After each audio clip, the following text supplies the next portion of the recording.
સુપ્રસિદ્ધ યાત્રાધામ પાવાગઢ ખાતે ચૈત્ર માસના આઠમના નોરતે માતાજીના દર્શનાર્થે માનવ મહેરામણ ઉમટી પડ્યું હતું, જેમાં માઈ ભક્તોએ આઠમનું હવનનો લાભ લીધો હતો।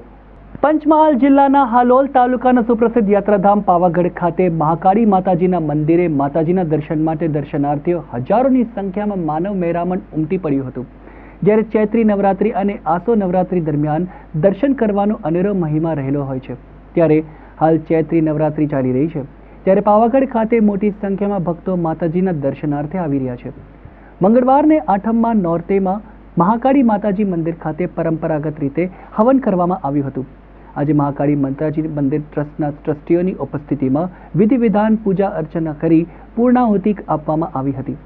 હવનનો લાભ લેવા શ્રી કાલિકા માતાજી મંદિર ટ્રસ્ટના પ્રમુખ સુરેન્દ્ર કાકા, ટ્રસ્ટી અશોકભાઈ પંડ્યા, વિનોદભાઈ વરિયા, ચિંતનભાઈ સહિત પંચમહાલ જિલ્લાના કલેક્ટર આશીષ કુમાર, પંચમહાલ જિલ્લા એસપી હિમાંશુ સોલંકી, હાલોલ ડીવાયએસપી, હાલોલ મામલતદાર, પ્રાંત અધિકારી, પાવાગઢ પોલીસ સબ ઇન્સ્પેક્ટર, મંદિર staff, police staff, forest DFO, સ્થાનિક અને માઈ ભક્તો મોટી સંખ્યામાં ઉપસ્થિત રહી આઠમના હવનનો લાભ લીધો હતો।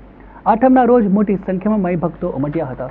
ડીએફઓ શ્રી મીણા સાહેબ તેમજ પોલીસ તંત્ર તેમજ ટ્રસ્ટીગણ હાજર રહી અને આઠમના હવન કરેલ છે। આઠમના હવનમાં મોટો મહિમા છે। એકમથી સાતમ સુધી જે નકોડા ઉપવાસ કર્યા હોય છે તે લોકો આઠમના હવનનો મહિમા માણવા માટે યાત્રિકો મોટી પ્રમાણમાં અહીં આવે છે।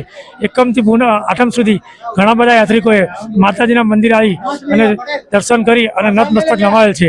તેમાં વહીવટીતંત્ર તેમજ પોલીસ તંત્ર તેમજ ટ્રસ્ટ દ્વારા ખૂબ જ સુચારું અને સુંદર આયોજન કરવામાં આવેલ છે, જેથી આવનાર યાત્રિકોને કોઈપણ જાતની તકલીફ પડેલ નથી અને વર્ષો વર્ષે માતાજીના દર્શનનો લાભ લીધેલ છે।